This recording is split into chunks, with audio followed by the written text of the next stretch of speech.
And then what I'm going to do, I'm going to pull up a presentation that I'd like to share. And again, I think I shared the link to this folder already, and you can feel free to take a look, use it, do whatever you like. But I know most of you and recognize most of you from doing great work with you in your districts. But if we haven't met, my name is Fred Endy, and I'm the Director of Curriculum and Instructional Services for PNW BOCES up in Yorktown. And so one of the things that's always captivated me about our work in education is the importance of the relational side of things. And I think what often happens is we get very caught up in the fires that get started, that we're forced to be really reactive, and we can't put in the proactive element of our work that is so dependent, right? That's so required to form really strong relationships. And so this has been an area of focus for me, both in kind of my own kind of passion and some writing that I've done. And I wanted to share my thinking around this with those who are interested. So thanks for joining me for a bit today. So we talked a little bit about leadership styles, right? And so that was kind of fun to look at. I saw Side by Side, which I really liked the name of that. I saw Responsive, which I think is awesome. Adaptive and Technical, right? Those are both from Heifetz's work, right? And thinking about being on the dance floor versus on the balcony. And I'm going to introduce one today that I like to think of as relational leadership. And so I put this together because it was helpful for me to think about the different ways that we can choose to lead. And so I know there's a lot of text on the slide, and I'm not going to go through it all, but I think when you have a couple minutes and take a look at those three categories, you'll kind of, you'll see some important differences. And so I would say that regardless of the title of leadership, or whatever we categorize it as, we can break down our leadership work in three ways, right?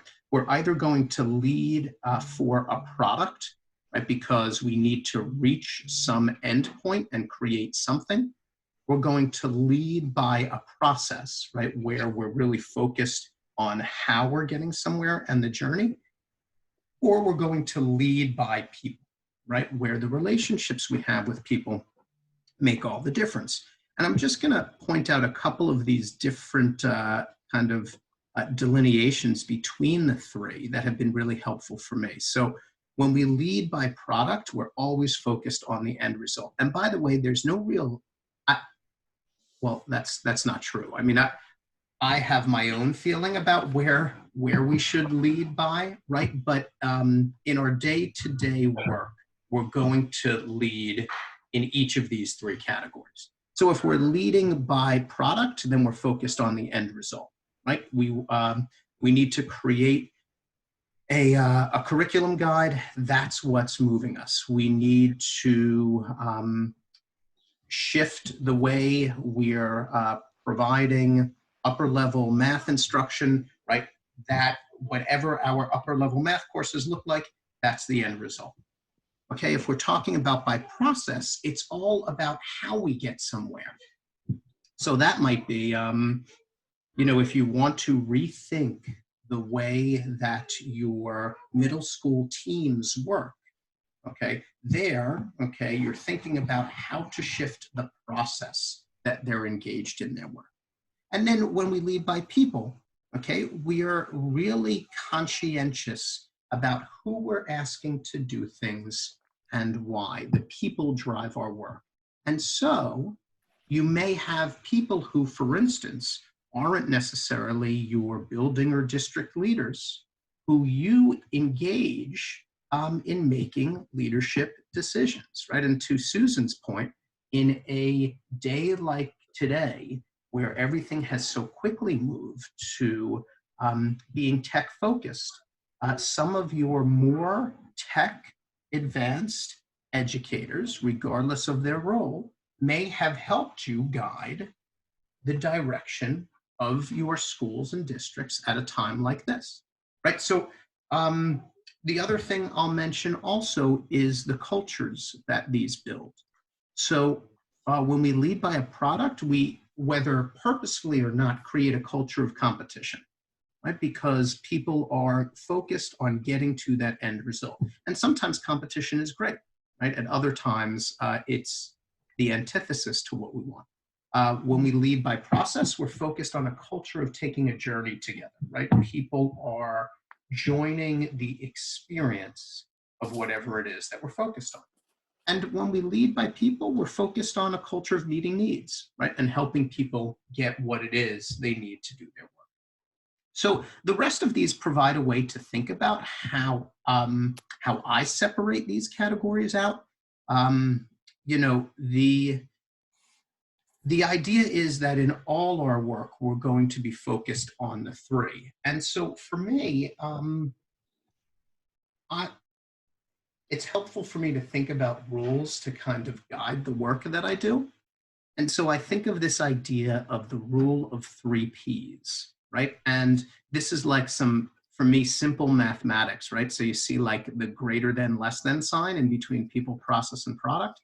Right? So the idea for me is, and again, this is just my rule, doesn't have to be anybody else's, but I always want people to be greater than the process and the process to be greater than the product. And so if I force myself to take the time to think, you know, hold on, what am I valuing the most in this situation?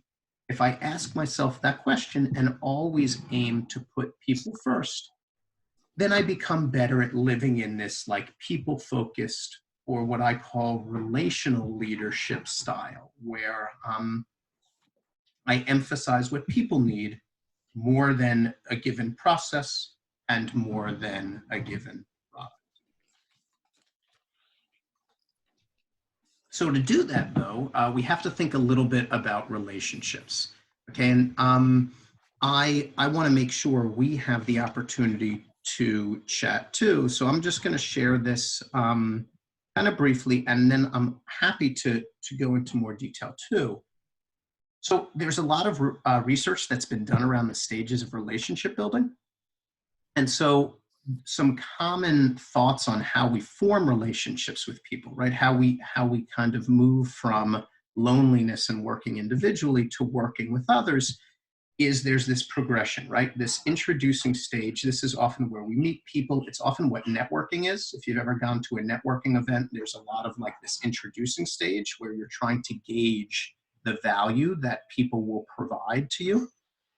Testing of relationships happens when people are put into a situation where things are no longer easy, right? Usually, if it's a personal relationship, something happens that puts the two people at odds. It could be a large fight. It could be, let's say, you know, you've been together with somebody for a while and you meet their parents, right? Like those are often like testing type of events. In the professional world, it could be some sort of event like what we're going through now that forces 2 or multiple relationships to be tested. And if the relationship survives, that's when you start to build trust, right? Because people recognize that if you can survive some sort of hardship, then you can start moving the relationship to a trusting stage.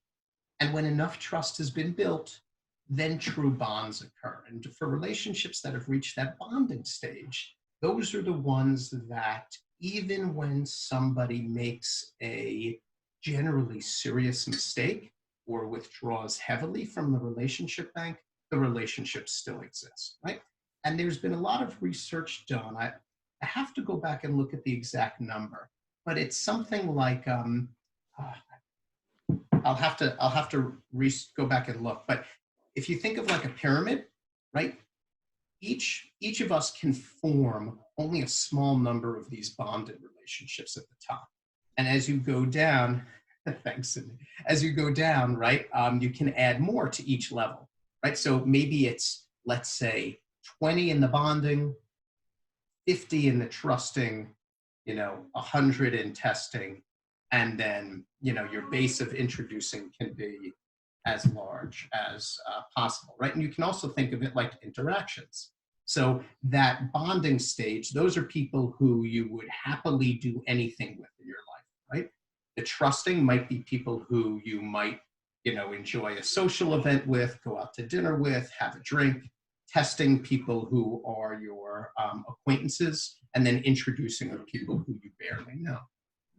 And in each of these relationships, a lot of research has been done on the roles we take. And this link, which we won't watch, takes us to a video by Adam Grant, who is a organizational psychologist at, I think, at the Wharton School.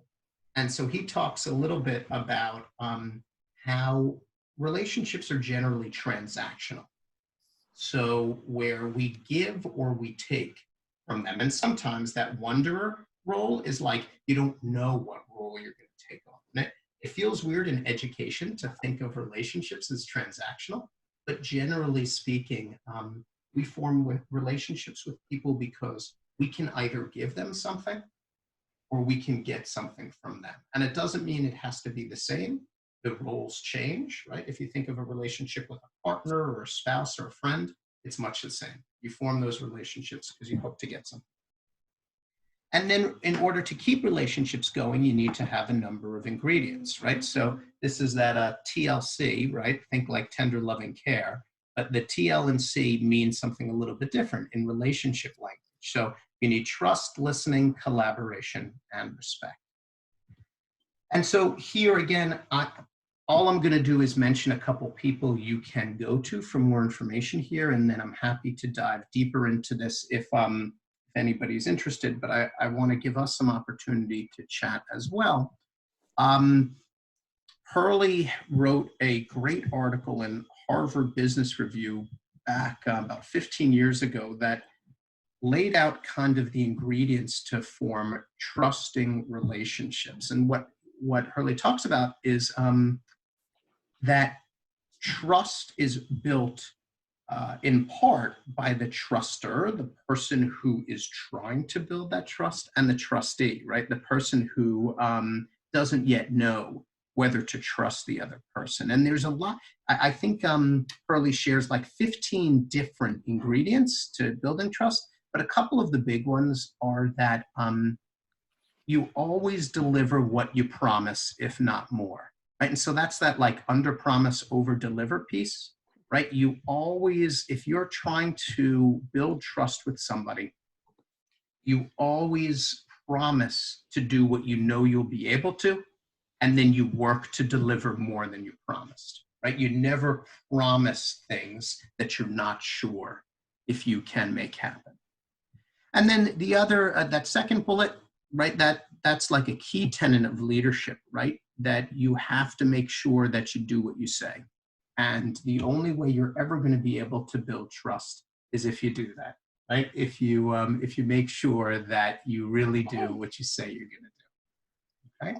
Then the listening ones, right? I shared a couple authors who I think would be really valuable for you to check out. One is Shane Safer. She wrote a book a couple years ago called The Listening Leader, right? And so she talks a little bit about how listening strategies are key, right, in order to be a really effective leader. And then the other author, Brian Goodwin, he talked about being really truly interested in things. He wrote a book. I can't remember the title, but it's all about curiosity. And what he says is that we become better listeners if we force ourselves to be really curious about people. And to be really curious about people, you have to force yourself to ask what are support type questions as opposed to closed questions, right? So let me give you an example. Let's say that someone's telling you about a really bad experience that they had that morning getting into work, right?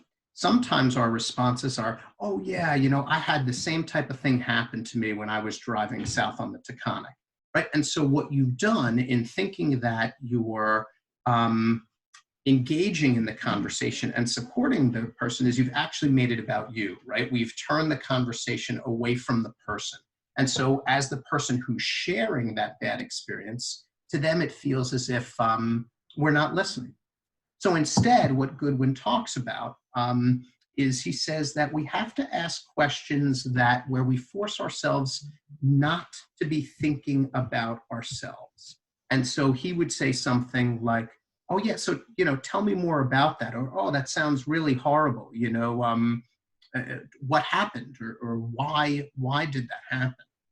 And so I've also been reading, okay, and this is a book I'm reading now. It's called You're Not Listening.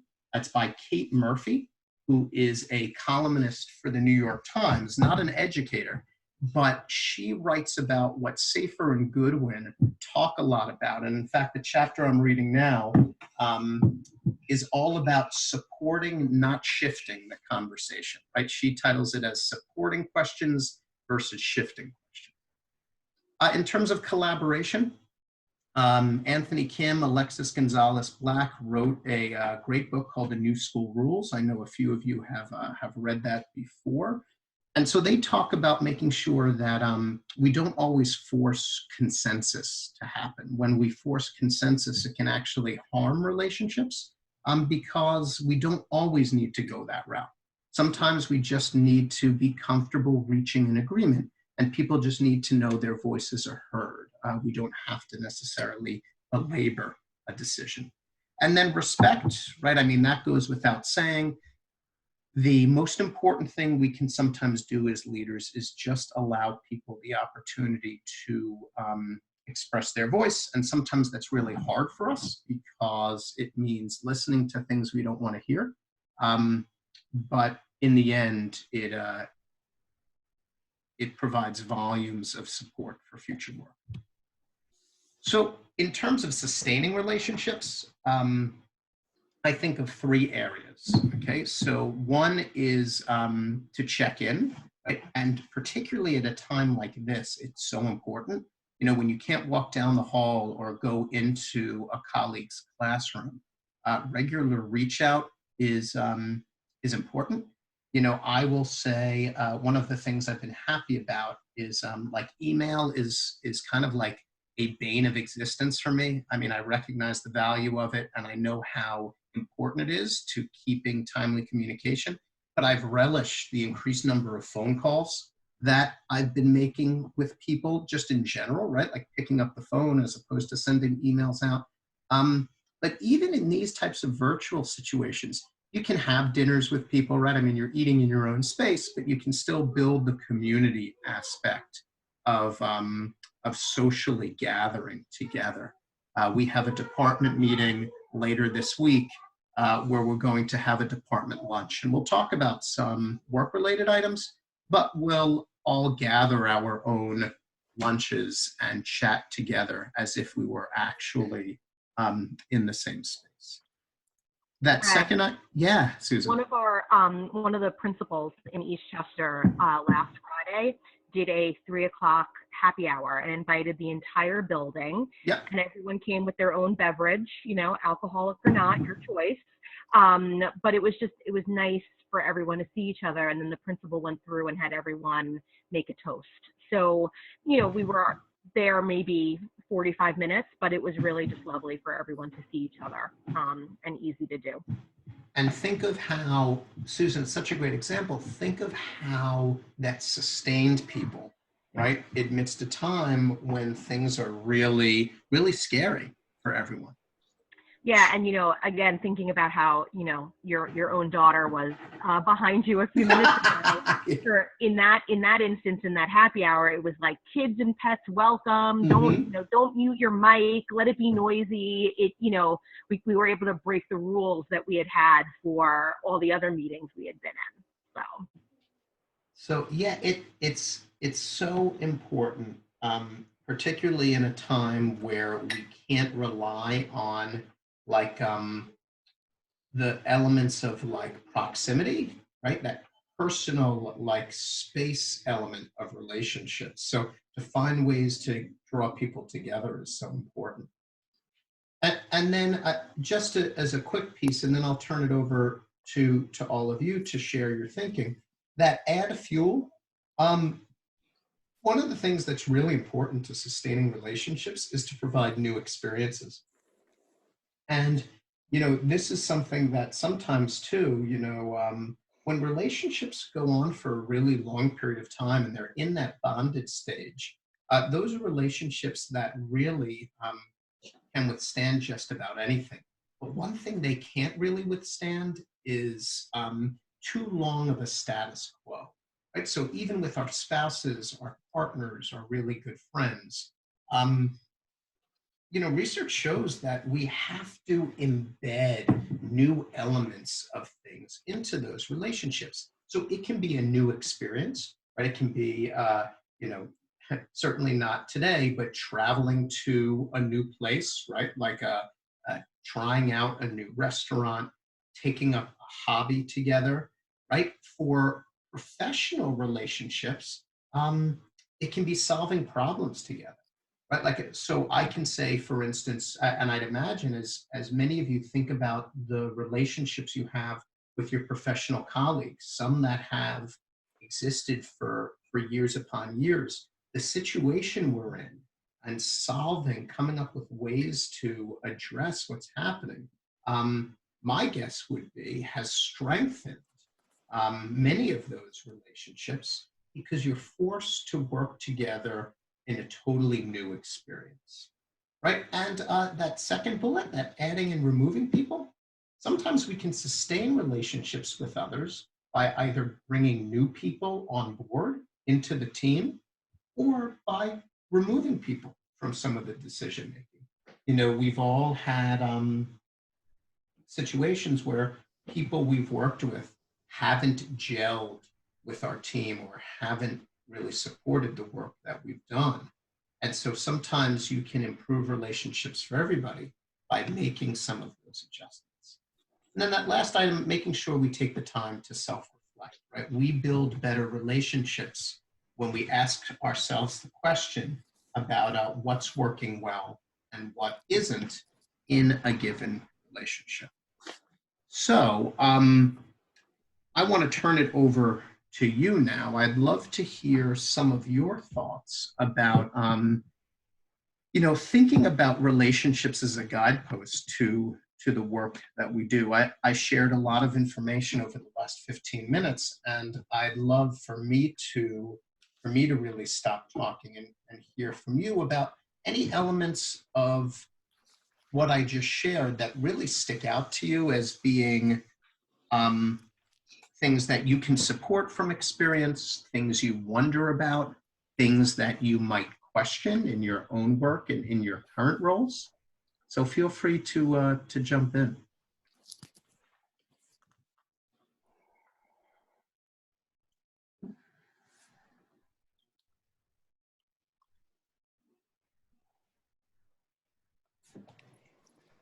Fred, it's Liz. I really liked the way that you broke it down by product, process, and by people. And then your little equation, how the people have to be greater than the process has to be greater than the product. Um, one of the things during this time that we're struggling with is we're making so many decisions on the fly, and we keep saying, the teachers, the people, the families, the students, they're most important right now.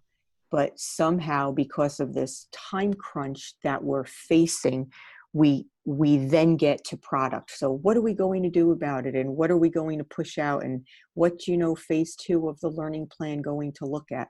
So I just, what a great way to think about the work that we're doing now, and just saying those words that the people have to be greater than the process, and the process has to be greater than the product. I love that thinking. So thank you for that. Because I think in this right now, I think we the way that everything was rolled out, it was really the reverse. And that wasn't anyone's choice for it to be that way.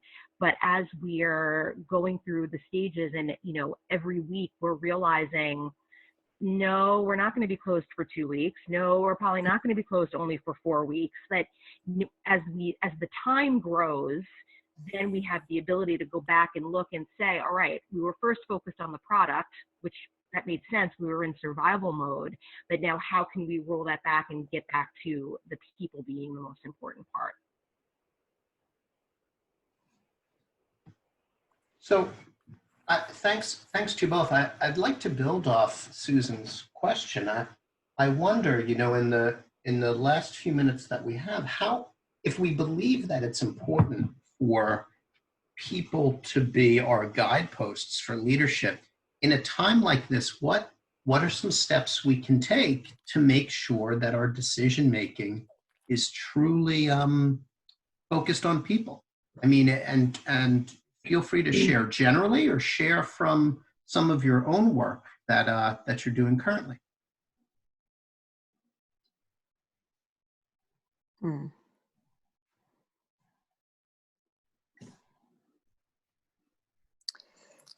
One of the things that we are trying to do as often as possible without overburdening the teachers who are teaching is to, as a leadership team, we are trying to meet with small groups of teachers.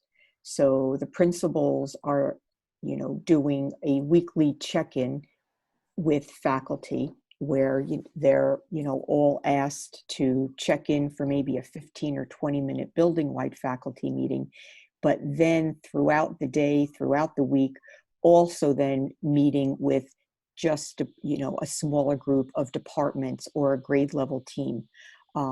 So we've all been doing our share of trying to take the big group and break it down smaller and smaller. And that's been helpful because it's almost, Fred, like how you put us in that breakout room and you gave us that smaller, more intimate feel.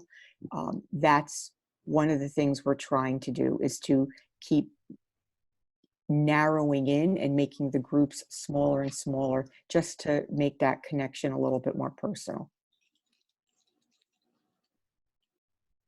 Liz, I'm going to suggest that at my cabinet meeting today. I like that idea.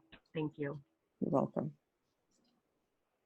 It's, what we've noticed has happened is that after you do that, we start to get emails, thanks so much for doing that. So great to see you.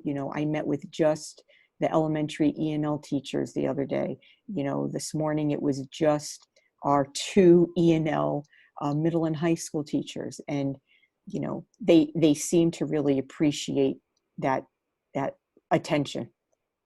And to tell you the truth, it makes my day better too. I'm wondering too how we can get some feedback from parents that we're really able to respond to. I think that the parent experience in all of this varies greatly based on the age of your children. Where I've got a independent high schooler, she's taking care of herself. I have friends that have first graders that are stressed beyond belief, and how do we at the school district leadership level handle that whole spectrum and help parents with what's most important. Yeah, it really is a great question. I know we are struggling with the same thing. We had this conversation yesterday, two of the principals and myself, about the fact, do we send out a parent survey at this time and see how it is going, or do we open that up, or do we continue to get the feedback, because parents are individually emailing and they are letting us know, like, we know how it's going for the most part because of individual emails that parents are sending to teachers and to administration. So we're struggling with that, because if we get this tremendous amount of feedback and we can't do a whole lot about what the issue is, Right. then, we feel like we're going to really be letting them down. It's a great Right. And point. you're going to get the parents that just want, 7 hours of live instruction every day, and the ones that are saying that those 2 15-minute activities were too much. Yes, that's exactly. And everything And in between. yes. Other thoughts for the good of the group before we wrap up?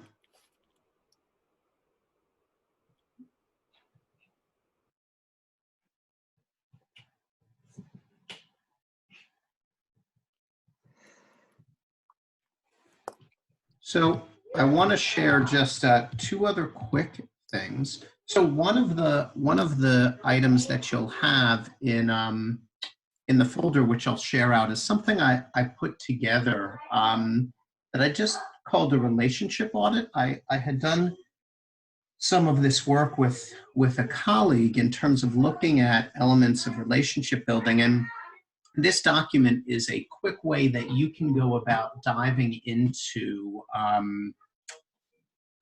the relationships you have and how strong they are, as a quick guideline to thinking about, is this a relationship I need to put more time into? So I'll share that out with you as part of the folder. And then the presentation also has links to the documents and texts that I shared, with the exception of the Kate Murphy book, which I'm reading now and just realized makes a great connection too.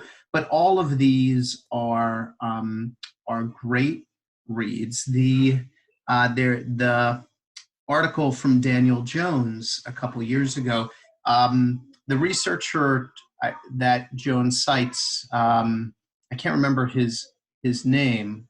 It'll come back to me, but research a number of years ago was done in the types of questions that really strengthen relationships. And basically, there are a series of questions that become increasingly intimate, right? So like you could strategically ask a series of questions to bolster a relationship. So Jones looks at what those questions are. And it's really kind of a fascinating look at how just the words we use and the questions we ask can really help strengthen the relationships that we form. So I'm going to stop sharing, and what I'm going to do before we wrap up, and I want to be mindful of everyone's time, and thank you for spending it with me. I'm going to share first, let me just pop this in here. So this has both the presentation, it has our shared doc, and then it has a copy of that relationship audit. So here's the link to the folder. I'm going to pop that in there. And then what I also want to do is I'm going to share with you, just bear with me, a link to our weekly schedule for our PL on the go sessions, so that you have it. So, and these are running throughout the week. This afternoon, we have some great additional opportunities for learning. We've got John Safier from Research for Better Teaching joining us. And then we also have George Koros joining us to talk a little bit about staying innovative, even while virtual. So I'm going to put the link to the placemat with all those offerings in there, offerings this week. And then lastly, I'm going to provide you with a feedback survey. And so I'd ask you to share anything that you thought was valuable from this session, as well as sessions that you yourself might like to see.